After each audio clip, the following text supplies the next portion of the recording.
Ready.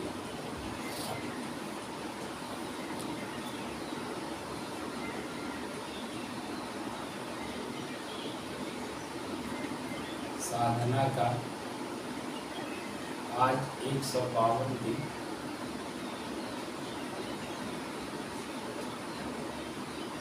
6 फरवरी 6 अप्रैल सन 2022।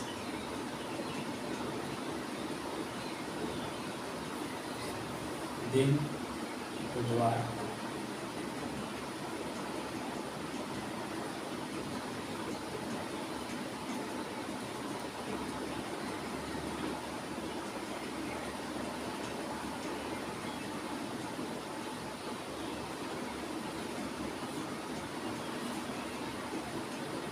यह एक ऐसी साधना है जो सहज और सरल में सब जगह उपलब्ध है और सभी के लिए उपलब्ध है। क्या बच्चा, क्या बूढ़ा, क्या जवान, क्या रोगी, क्या निरोगी, क्या विद्वान, क्या अनपढ़, क्या पढ़े लिखे, यानी कि मानव मात्र है। मानव शब्द अपने आप में ही बहुत वजनदार है। हम मानव हैं, हमें अपने मानव होने का बोध नहीं है, जानकारी नहीं है। हम अपने ही मन चंचल के कारण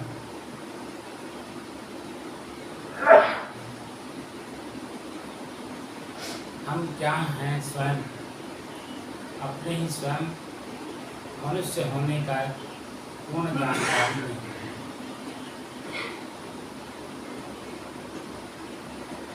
क्योंकि मनुष्य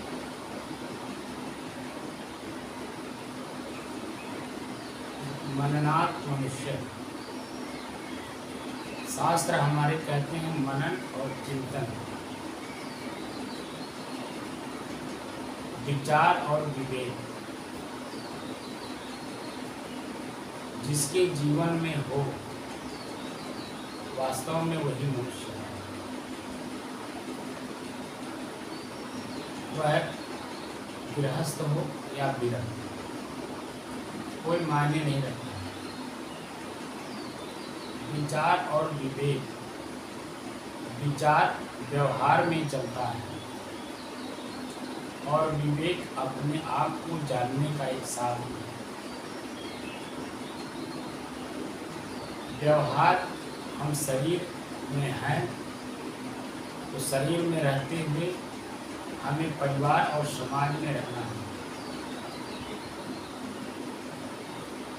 जब परिवार और समाज में रहना है तो विचार पूर्वक रहना है कि किसके साथ हम कैसा व्यवहार करें कि जिससे हमारे वजह से सभी लोग प्रसन्नचित और प्रफुल्लित हों। मेरी वाणी में, मेरे बोलने में इतना मिठास हो कि हमारी बात को सुनने के लिए हर व्यक्ति लालायित हो, चाहे वह परिवार का कोई सदस्य हो, चाहे परिवार से अलग समाज का कोई सदस्य हो। हमारी वाणी में इतना वजन होना चाहिए कि सुनने वाला एक बार विचार करे कि यह क्या कर रहे हैं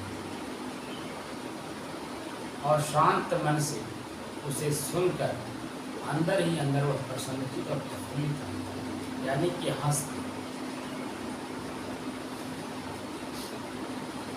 आपके चिंतन में इतना शुद्ध चिंतन हो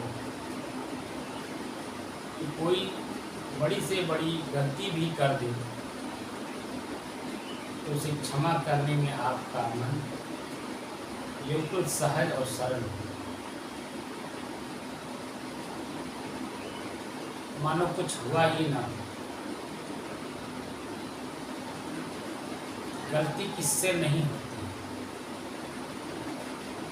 जब गलती का शरीर ही हम लोग लेकर घूम रहे हैं, तो गलती तो होनी ही होनी है।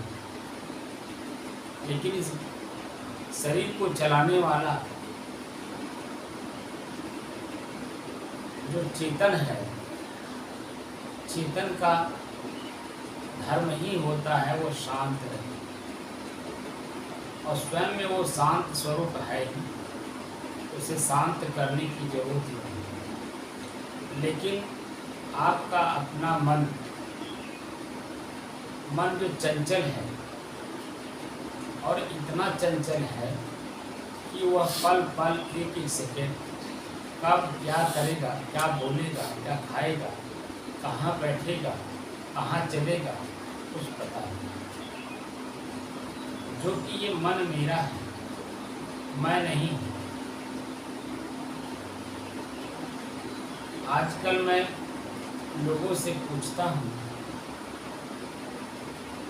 ये शरीर मेरा है कि मैं शरीर हूँ? जैसे ये मैं पूछता हूँ कि शरीर मेरा है कि मैं शरीर हूँ, देखता हूँ कि सबसे पहले तो सबका मन चौकन्ना हो जाता है पूछ कर, तो तुरंत ही दर्शन हमें पढ़ाने लगता है कि महाराज ये शरीर न मैं हूँ न मेरा है।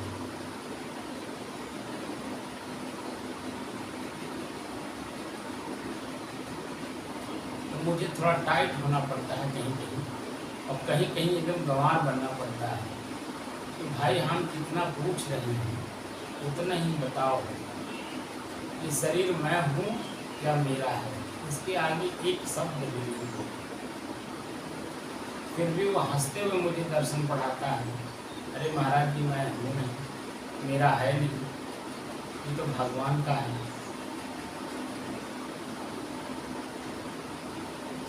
तब मुझे थोड़ा सा टाइट होना पड़ता है, मुझे दर्शन ना बताओ, मैं जितना पूछूं उतना ही बताओ। इतनी सी बात के लिए 10 से 15 मिनट तक आदमी हमको उलझाने की कोशिश करता है। लेकिन जब मैं अपनी बात पर स्थिर रहता हूँ, बार बार एक ही बात को पूछता हूँ कि ये शरीर मेरा है या मैं हूँ, तब थोड़ी सी चेतना अपने आप ही जगाता है। तब कहता है महाराज कि मैं हूँ, क्योंकि मैं इसमें हूँ इसलिए मैं हूँ। कुछ लोग तो ये भी कहने लगते हैं महाराज शरीर मेरा है। तो मैं दोनों लोगों से पूछता हूँ, जरा संभल कर और विचार करके बताओ, मैं हूँ या मेरा है? तब कुछ लोग कहते हैं महाराज मेरा है, और कुछ लोग कहते हैं नहीं मैं हूँ। जो मेरा है कहते हैं उनसे कहता हूँ भाई संभल के बोल रहे हैं, सोच और विचार के बोल रहे हैं। तो थोड़ा और चौकन्ना होता है, तब दृढ़ता से कहता है कि नहीं मेरा है। तब मैं पूछता हूँ मैं और मेरे का अंतर जानते हो?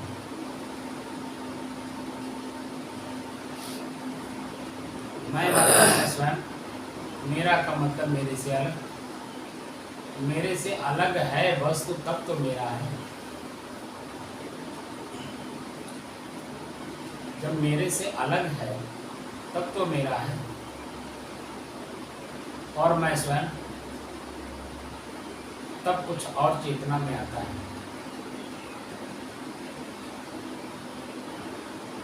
तब मैं कहता हूँ ये आँख मेरा है। जब मेरा है तो मतलब मेरा एक साधन है दृश्य को देखने के लिए। क्या हो रहा है वर्तमान में, हम कहाँ चल रहे हैं, कहाँ जा रहे हैं, सामने मेरे कौन है, मैं किस जगह खड़ा हूँ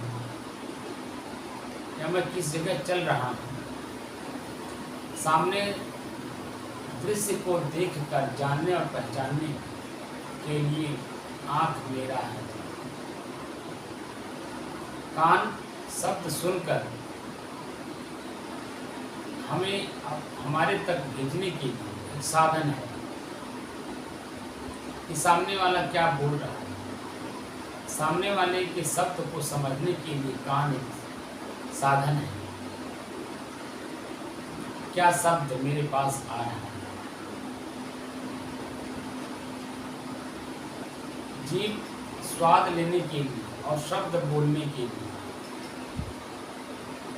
वो भी मेरा ही है। ये सारे साधन हाथ पैर आँख नाक कान सब मेरे हैं। यानी ये हाड़ मांस मल मूत्र का ढांचा जो शरीर है, जो गंदगी का अंबार हम लिए घूम रहे हैं और मैं अपने आप को कह रहे हैं ये है क्या।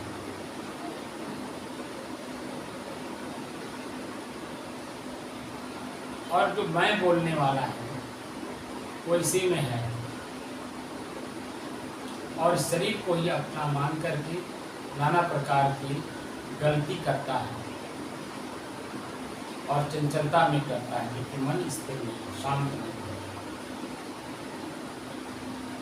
और चंचल मन का किया हुआ कार्य उसका जो परिणाम आता है उस परिणाम में दुख और पीड़ा है, पश्चाताप और आत्मग्लानि है और दर्द है और तनाव का कारण बनता है। मन जैसे जैसे शांत होता जाता है, अलग अलग ये साधन मेरे हैं, इनका उपयोग कब करना है, कितना करना है, कैसे करना है, किस रूप में करना है, यह ज्ञान स्वतः हमें होना चाहिए। क्योंकि यह शरीर मेरा है, मैं नहीं हूँ, तो मैं इसका ऑपरेटिंग सिस्टम जानता हूँ। अगर ऑपरेटिंग सिस्टम जानते हैं तभी इसको ऑपरेट करके अपने मंजिल पर सकुशल हम पहुँच सकते हैं। हमारा जो लक्ष्य है, मानव जीवन का ही एक लक्ष्य है, इस शरीर का ही एक लक्ष्य है और वह है सभी दुखों से अपने आप को मुक्त करना, जिसे एक शब्द में हमारे महापुरुष लोग मोक्ष शब्द कहते हैं। सभी दुखों से अपने आप को मुक्त करना। जब आप चेतना में रहेंगे, जानकारी में काम करेंगे, तो जो परिणाम उसका आना है उसका परिणाम भोगने में आपको आनंद आएगा, दुख हो या सुख, क्योंकि आपने ही किया है और जान और समझ कर किया है। दुख आएगा तो दुख क्यों आ रहा है, क्या इसमें कारण हुआ। जो मैं सुख चाह रहा था, सुख की जगह में मुझे दुख मिल रहा है, तो कोई न कोई कमी कहीं न कहीं रह गई है, जिसके कारण ये दुख हमें मिल रहा है।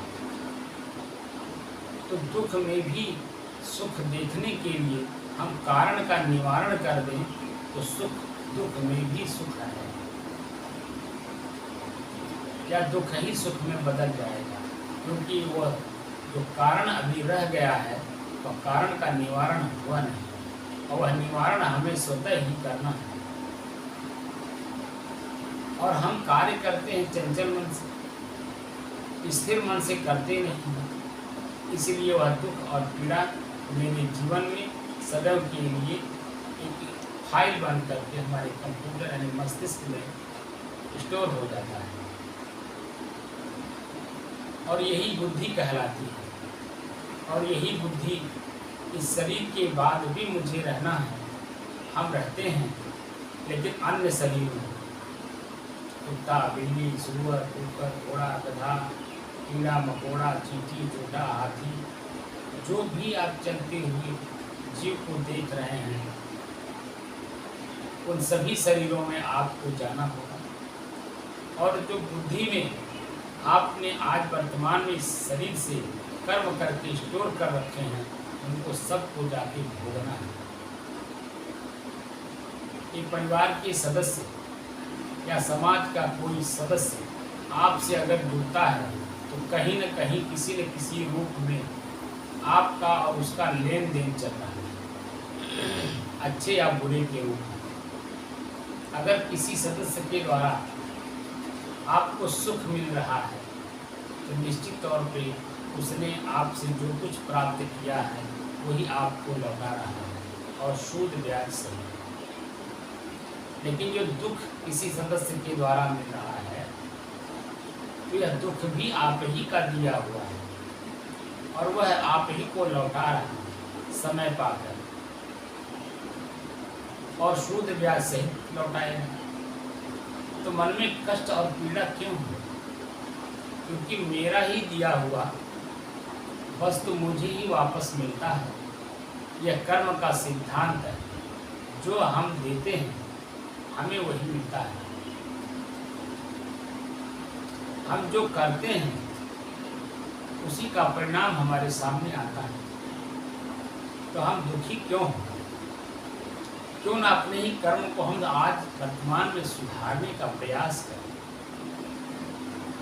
अब जैसे कर्म सुधर जाता है, हमारा जो दुख है, पीड़ा है, हमें कई जन्मों से मिल रहा था, वो आज अभी इसी वक्त हमें महसूस कराता है कि मन बिल्कुल एकदम शांत। आपका अपना ही मन शांत हो जाता है, उसमें किसी भी प्रकार की चंचलता नहीं होती कि बार बार वो डरा रहे। हमारा मन डरता नहीं बल्कि निर्भीक होता है, क्योंकि अपने गलती को स्वीकार करने की क्षमता अपने में आ गई है और अपनी गलती को सुधार करने में हम लगे हैं। जैसे ही गलती सुधरती है, आपका मन अपने आप में निर्भीक हो जाता है, क्योंकि कोई डर, कोई भय नहीं। बड़ी से बड़ी गलतियां हमें स्वतः मालूम होती हैं, लेकिन हम गलती करके उसे क्षमा नहीं मांगते हैं या उसे सुधारते नहीं हैं अपने आप। तो अब मेरे जीवन में कांटे की तरह चुभता है, बार बार चुभता है, और वही दुख का कारण बनता है, और वही डिप्रेशन और तनाव का कारण भी बनता है। और आज वर्तमान में मैं देख रहा हूँ कि बच्चे से बूढ़े तक, विद्वान से गंवार तक, अनपढ़ तक, समाज में जो जिम्मेदार पदों पर बैठे हुए हैं, जो समाज को दिशा देने के में लगे हुए हैं या सुधारने में लगे हुए हैं, उन सभी लोगों को मैं देख रहा, सब तनाव में है, क्योंकि उन्हें अपने आप का स्वतः इस शरीर में मैं हूँ ये ज्ञान नहीं है, बल्कि मैं शरीर हूँ ये समझ करके कार्य कर रहे हैं।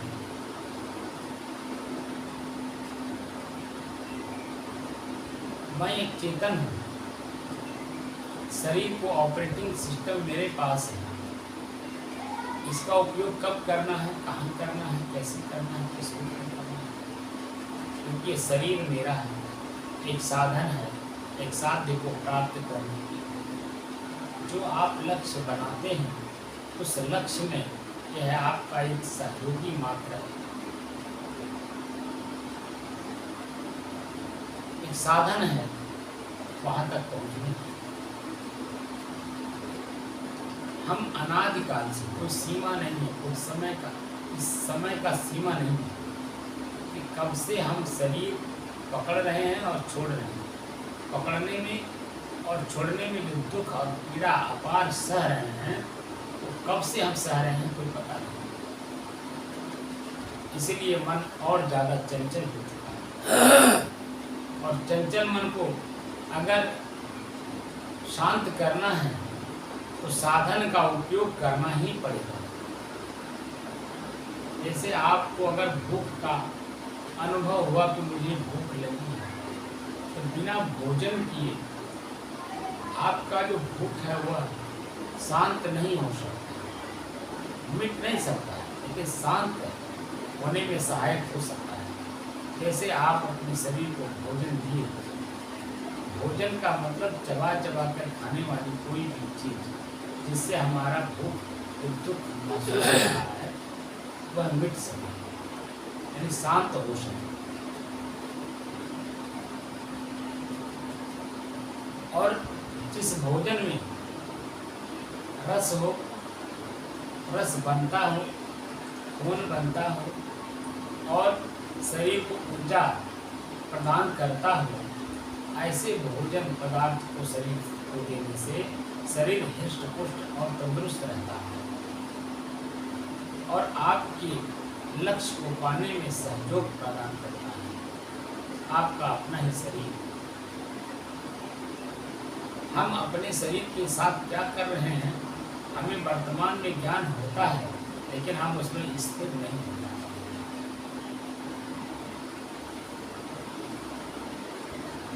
ये ऐसा साधन है, यह इसी समय में दुख नाम की वस्तु पर खोज हुआ। जब भी खोज हुआ, हमारे मानव समाज के लोगों ने ही इसे खोजा है और लिपिबद्ध ऋग्वेद काल से हुआ है। ऋग्वेद सभी लोग मानते हैं कि यह प्रथम ग्रंथ है लिपिबद्ध के रूप में। हो सकता है उसके पहले भी रहा हो, लेकिन वर्तमान में ये बात को सभी लोग स्वीकार करते हैं कि ऋग्वेद ही प्रथम ग्रंथ है, यानी पुरातन ग्रंथ है। सबसे पुराना ग्रंथ अगर है तो ऋग्वेद। और ऋग्वेद में ही भगवान और ईश्वर शब्द आया है। भगवान आपका शरीर है, भगवान आपका शरीर कैसे है? भगवान पंच प्रकृति को कहते हैं। भगवान शब्द में 5 अक्षर हैं और 5 जगहों से लेकर के एक एक अक्षर लेकर के भगवान शब्द बनाया गया। भ ग आ में भ से भूमि, भूमि माने मिट्टी, भूमि में से भ ले लिया। ग से गगन, गगन माने आकाश, गगन में से ग ले लिया। व से वायु माने हवा, वायु में से व ले लिया। आ से आग, आग माने अग्नि, आग में से आ ले लिया। न से नीर, नीर माने पानी, नीर में से न ले लिया। तो भ ग व आ ने, तो भ व और आ, व और आ मिल गए तो वाह हो गए। न भगवान, पंच प्रकृति को भगवान कहते हैं, जो आपका शरीर। क्षित जल पावक गगन समीरा, पंच रचित यह अधम शरीरा। अधम माने नीच, जहाँ दुर्गंध हो, इसकी वास्तविकता जानने पर इसे घृणा होती हो। इस शरीर में क्या है? हाड़, मांस, बल, मुख, खून, पीप, नाखून, बाल, चमड़ा, जो कुछ भी इसमें है, इसको एक थाली में रखिए या किसी बर्तन में रखिए, तो देखने के लिए नहीं बल्कि उठा के फेंकने में मन तुरंत एक्टिव हो जाएगा। क्योंकि ये आपका शरीर एक साधन मात्र है। पंच प्रकृति ने आपको एक साधन दिया है वर्तमान समय में अपने ही दुख से अपने आप को अलग करने के लिए और अपने आप को पहचानने के लिए कि तुम कौन हो।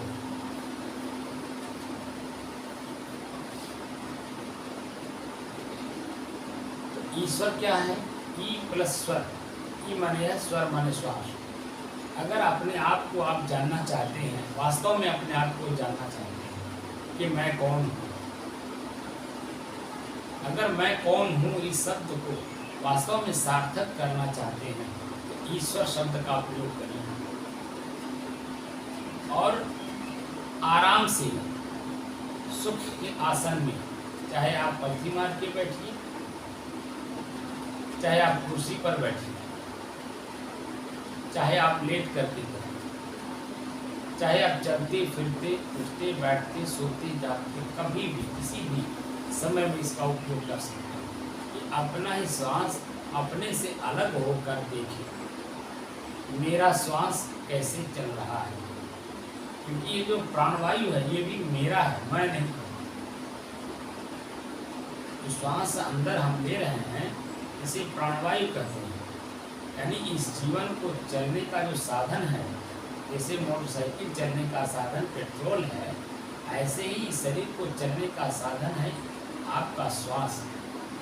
आप भोजन बिना कई दिन तक रह सकते हैं, आप नींद बिना कई दिन रह सकते हैं, आप पानी बिना कई दिन तक रह सकते हैं, लेकिन श्वास बिना आप एक दिन भी नहीं रह सकते।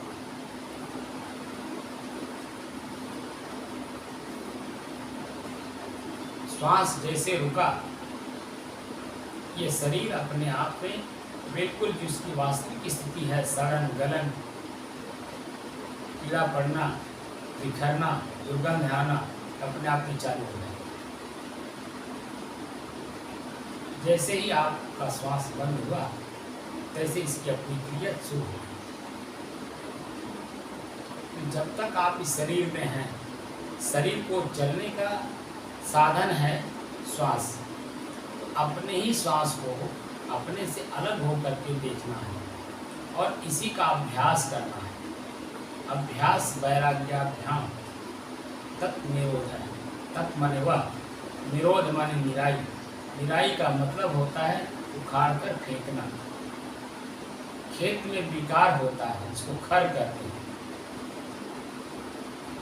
वह धान और फसल के साथ उगता है, तो अगर किसान अपने फसल के साथ जो बोता है उसके साथ जो खर उगा हुआ है अगर उसे छोड़ देता है, निराई नहीं करता है, तो फसल कमजोर होगी। इस बात की जानकारी किसान को है, इसलिए क्या करता है, जो खर जमा हुआ है उसकी निराई करता है, यानी उखाड़ कर फेंकता है और अपने फसल को जो बोए रहता है, जो जानकर समझकर बोता है, उस फसल को भरपूर पैदावार और तंदुरुस्त दाना प्राप्त करने के लिए खर का निराई करता है।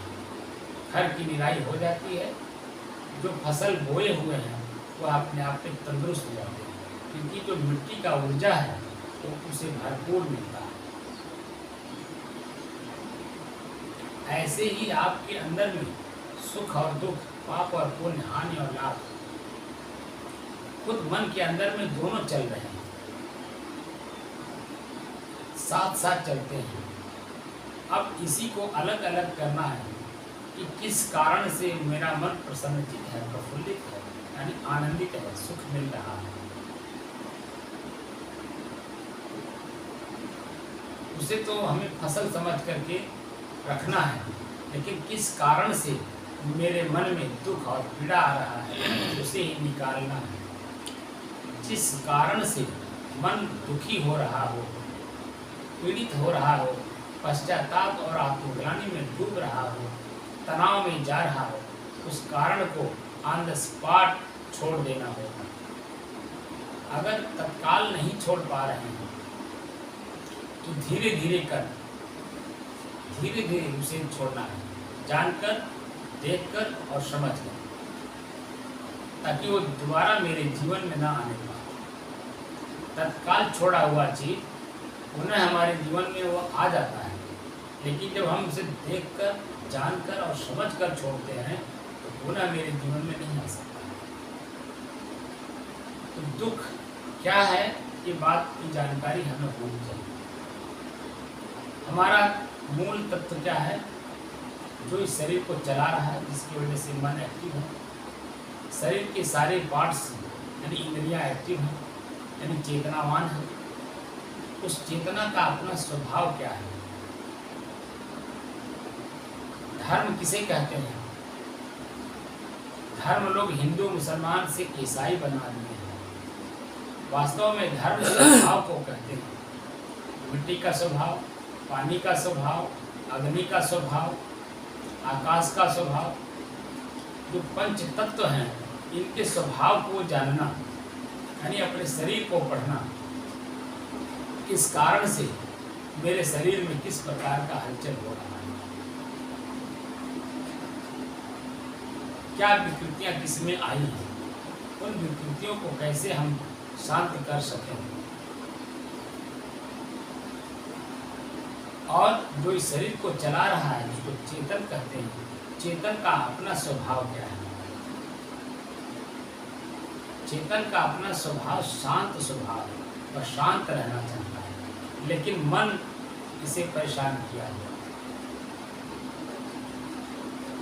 मन चेतन का एक साधन है परिवार, समाज या शरीर, संसार से जोड़ने के लिए, जुड़ करके दोनों में सामंजस्य बिठाने के लिए मन रूपी साधन को बनाया गया। लेकिन ये मन स्वतंत्र हो गया, जिसके कारण चेतन रूपी राजा को सिर्फ दुख और पीड़ा के अलावा कुछ नहीं दिया, क्योंकि सलाहकार के रूप में मन ही है। मन ऐसा सलाह उल्टा देता है चेतन को कि वह बाद में उसका जो परिणाम आता है वह दुख और पीड़ा के अलावा कुछ नहीं देता। सलाह जब मन देता है तो सुख के रूप में देता है, इसका परिणाम सुख मिलेगा। कल्पना करवाता है सिर्फ। ये मन रूपी शैतान पूरे मानव मात्र को परेशान किया है, क्या साधु क्या गृहस्थ। आजकल तो मैं देखता हूँ संत लिखने वाले, संत पद अपने नाम के आगे लिखने वाले लोग वह और ज़्यादा अपने मन के हाथ लिखे हुए हैं, जो कि संत शब्द का अर्थ होता है जो मन इंद्रिय शरीर अपने आप में शांत कर लिया हो और अपने स्वतः शांति स्थिति में स्थिर हो, उसे संत कहते हैं। और देखता हूँ कि मन इंद्रिय शरीर और मन को इतना ज़्यादा एक्टिव कर रखे हैं, मतलब चंचल कर रखे हैं कि स्वतः शांत होने में उन्हें पसीना छूट रहा है, जिसके परिणाम में वह दुख और पीड़ा प्राप्त कर रहे हैं। आजकल सोशल मीडिया के माध्यम से या मीडिया के माध्यम से बहुत सारे ऐसे लोगों को सुनने को मिलता है कि अपने नाम के आगे संत लिखे हुए हैं और समाज में कितनी बड़ी विकृति पैदा कर रहे हैं। तो आज के वर्तमान समय में पूरा समाज देख रहा है, जो कि संत पद उनको लिखना चाहिए जिनका मन इंद्रिय शरीर अपने बस में हो गया है या बस में करने में लगे हों, ताकि उनकी चेतना बनी रहे कि मैं किस पद पर हूँ या किस पद पर मैं जाना चाहता हूँ।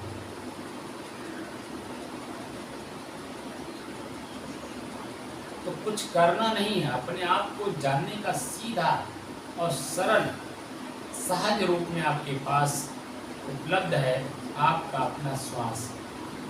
भगवान और ईश्वर, इन दो चीज़ का उपयोग करना अपने जीवन में। भगवान यानी शरीर, ईश्वर माने एक साधन, अपने श्वास को साधना है, अपने श्वास को ही अपने से अलग होकर के देखना है कि मेरा श्वास कैसे चल रहा है। अब ध्यान से जरा सुनिए कि इस साधन का उपयोग करेंगे कैसे। आप सुख के आसन में बैठ जाइए और चेतना में रहिए और अपने ही मन के द्वारा अपने श्वास को अपने से अलग होकर देखने का अभ्यास करें। और अभ्यास कैसे करना है? साक्षी और दृष्टा भाव। श्वास मेरा एक दृश्य है, मैं इसका दृष्टा, देखने वाला हूं।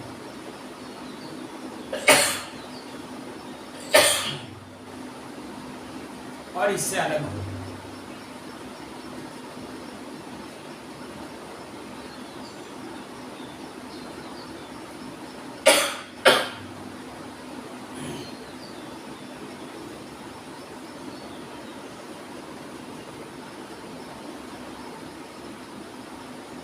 श्वास मेरा है,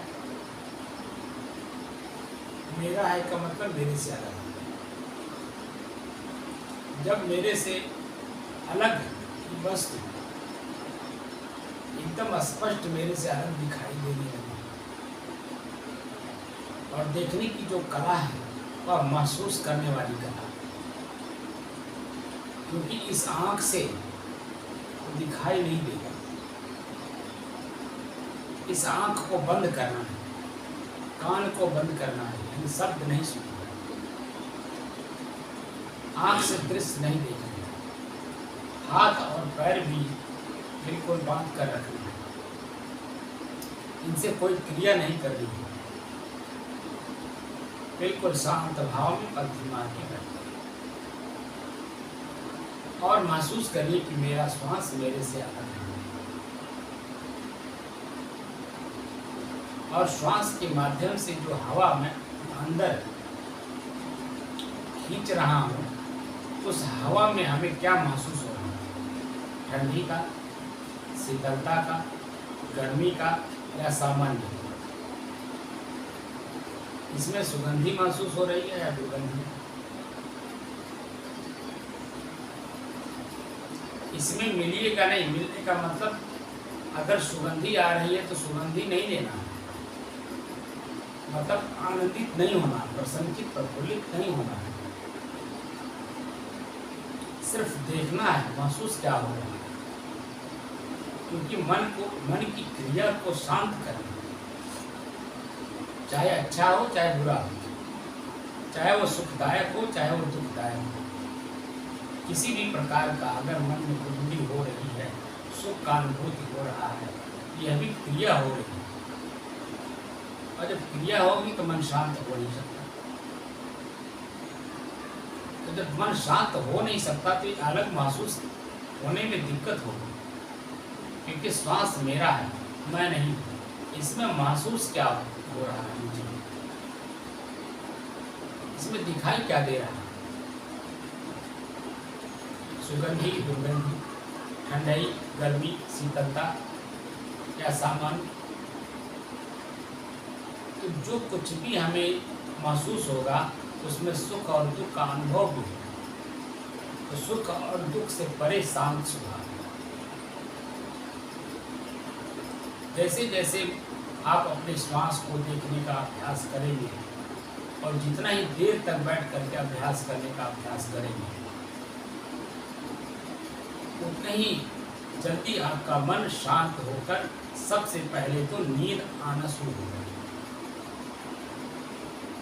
मन का शांत होने का पूर्ण अनुभव प्रथम श्रेणी में आपको नींद आने का है, क्योंकि जैसे ही मन शांत होता है वैसे ही आपको नींद आती है। और निद्रा अवस्था में कुछ रहता है नहीं, ना वहाँ अच्छे के रूप में रहता है कुछ, और ना ही बुरे के रूप में कुछ रहता है। ना हमें दुख का अनुभूति कराता है ना सुख का अनुभूति कराता है, बिल्कुल एकदम शांत। और शांति ही नहीं बल्कि गहरी शांति, एकदम।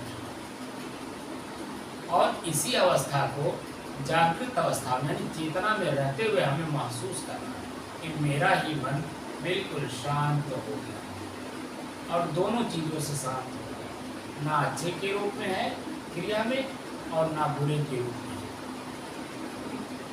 दोनों से परे बिल्कुल एकदम शांत।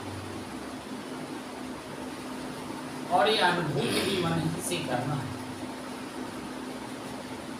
मन ही के द्वारा, मन ही के साथ क्रिया करके और मन ही को महसूस कराना है कि मैं बिल्कुल एकदम शांत हूँ।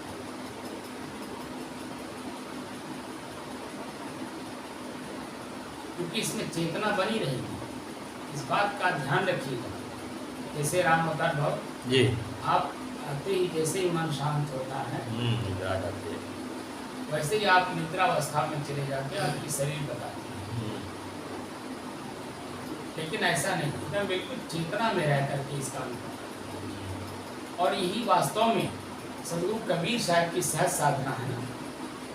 उन्होंने लिखा है कि जियत न तरो मुवे का तरी हो, जियत ही जो न करे। जो जिंदा रहते हैं, यानी चेतना में रह करके जो अपने मन को शांत नहीं कर सकता है, वह अचेतन अवस्था में जो आप शांत करके नींद लेते हैं उसका कोई महत्व है? मन तो आपका शांत होता है, 24 घंटा में 6 से 8 घंटा आपका मन शांत रहता है, नींद अवस्था में रहता है। लेकिन क्या इसका आभास आपको रहता है कि मैं मोक्ष में हूँ? वह तो शरीर का एक धर्म है, शरीर थका हुआ है, मन थका हुआ है, थोड़ी देर के लिए आपका मन शांत हो जाता है, शरीर की जो क्रियाएं हैं अपने आप में प्रफुल्लित प्रसन्नचित हो जाती हैं, फिर पुनः उठा स्वतः चेतन में आकर के दूसरा काम करना। यह प्रक्रिया तो अनादिकाल से चलती चली आ रही है, लेकिन मोक्ष मिला नहीं और ढूंढ रहे हैं मोक्ष ही नहीं। क्यों? गलत तो नहीं कह रहा। सभी लोग अपने आप को शांत होना चाहते हैं, लेकिन देखकर, जानकर और समझकर नहीं कर रहे हैं, यही गलती है। क्योंकि मन ही के द्वारा वो परेशान है और मन ही को और ज़्यादा एक्टिव किए हुए हैं। ये कर ले, वो कर ले, ऐसा कर ले, वैसा कर ले, इस काम को करने से ये सुख मिलेगा, इस काम को करने से ये सुख मिलेगा, इनसे मिलने से ये सुख मिलेगा, उनसे मिलने से वो सुख मिलेगा। बस सुख ही ढूंढ रहे हैं और क्रिया कर करके ढूंढ रहे हैं। और अचेतन अवस्था में, अपने चैतन्य अवस्था में हम नहीं कर रहे हैं। क्योंकि चेतन अवस्था में जाने के लिए सोचकर, समझकर और विवेक करके जो काम किया जाता है वह अस्थायी होता है। और जब विवेक करेंगे, विवेक शब्द का मतलब ही होता है दो वस्तु एक में मिला हो, और दोनों को अलग अलग करने का नाम विवेक है। और यह वही कर सकता है जो वास्तव में अपने आप को दुखी और पीड़ित किया हो। वास्तव में मुमुक्षु ही इस काम को कर सकता है, जिसके अंदर में मुमुक्षु कहते हैं तीव्र मोक्ष की इच्छा, यानी अपने दुख से स्वतः छुटकारा पाने की जिसके अंदर में ललक होगी, वही इस काम को कर सकता है। जिसको अपना दुख स्वतः समझ में आ गया हो कि ये इस कारण से मुझे दुख मिला, तो अपने ही श्वास को देखते देखते आपकी एक अवस्था ऐसी आएगी कि आप श्वास से परे होकर के बिल्कुल शांत हो जाए। जैसे कार के बाहरी हिस्से को देखिए, तो कार के आगे पारदर्शी शीशा लगा रहता है, आगे, पीछे और साइड में, यानी दरवाजे में। तो बाहर से अंदर की तरफ आप देख सकते हैं। लेकिन जैसे ही आप कार का दरवाज़ा खोल के अंदर घुसते हैं, तो अब कार के अंदर नहीं देखते हैं और कार के शीशे पे नहीं देख के चलाते हैं, बल्कि कार के आगे सड़क को देख करके चलाते हैं। शीशा इसीलिए लगाया जाता है वो पारदर्शी हो, और पारदर्शी चीज को देख करके अगर हम गाड़ी चलाएंगे तो एक्सीडेंट पक्का है। लेकिन हम सड़क को देख करके चलाएंगे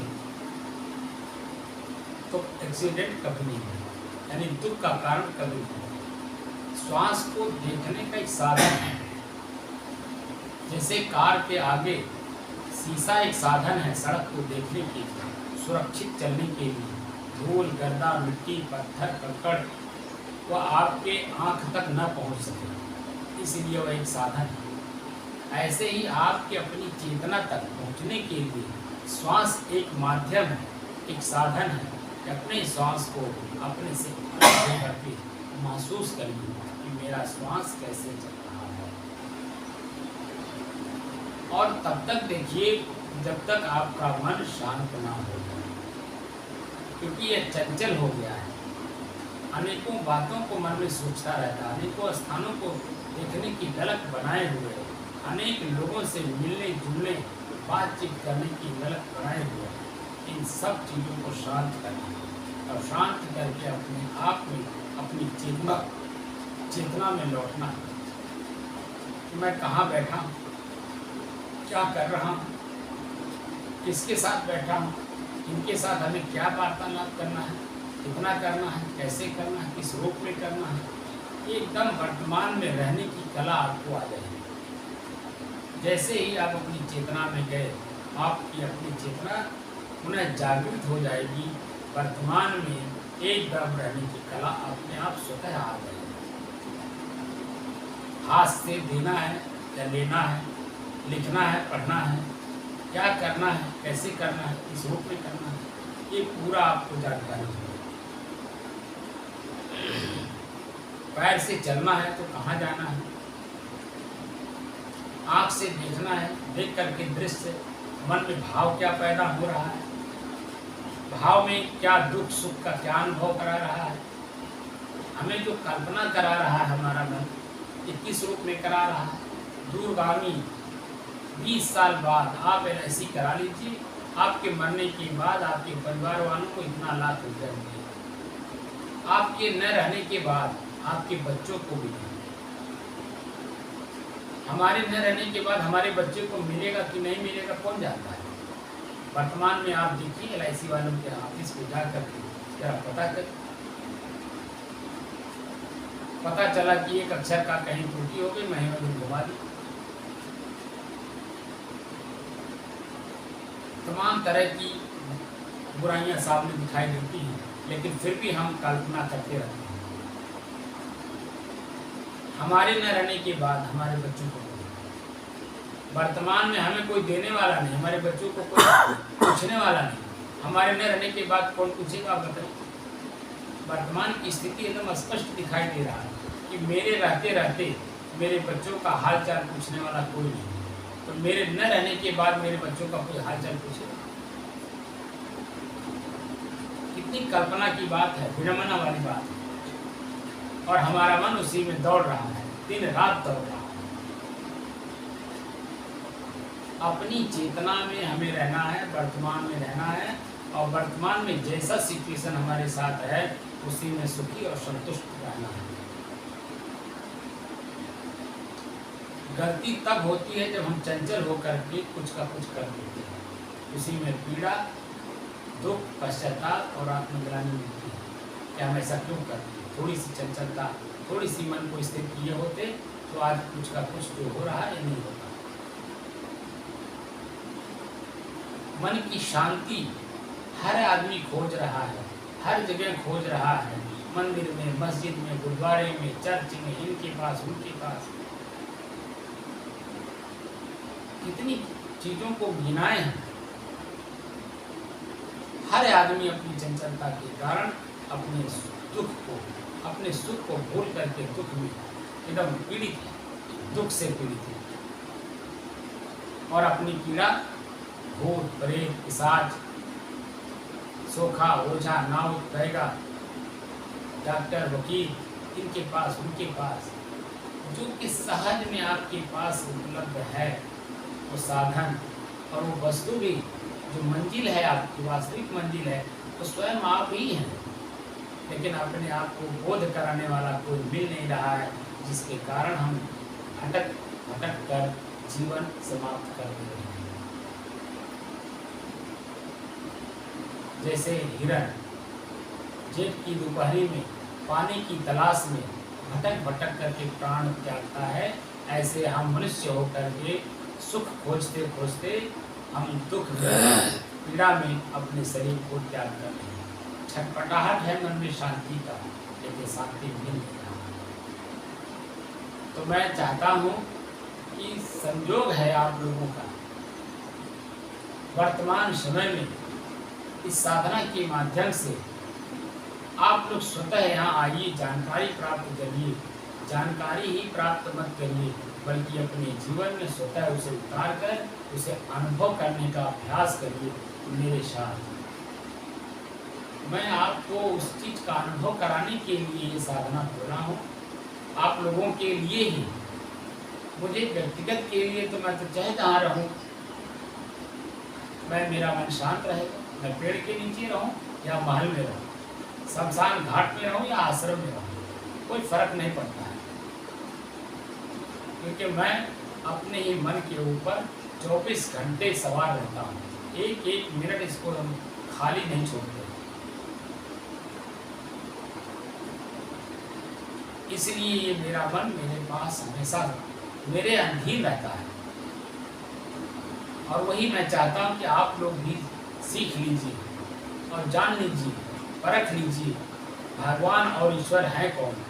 हम लोग दोनों को एक मान लिए हैं, जो कि दोनों दो हैं, और दोनों को जैसे अलग अलग करके जानने का प्रयास करेंगे, वैसे ही आप अपनी चेतना में लौट जाएंगे और अपनी चेतना जो स्वतः शांत स्वरूप है, अपनी शांति का अनुभव करके सारे दुखों से अपने आप को मुक्त कर देंगे। ना सुख की जरूरत, ना दुख की जरूरत।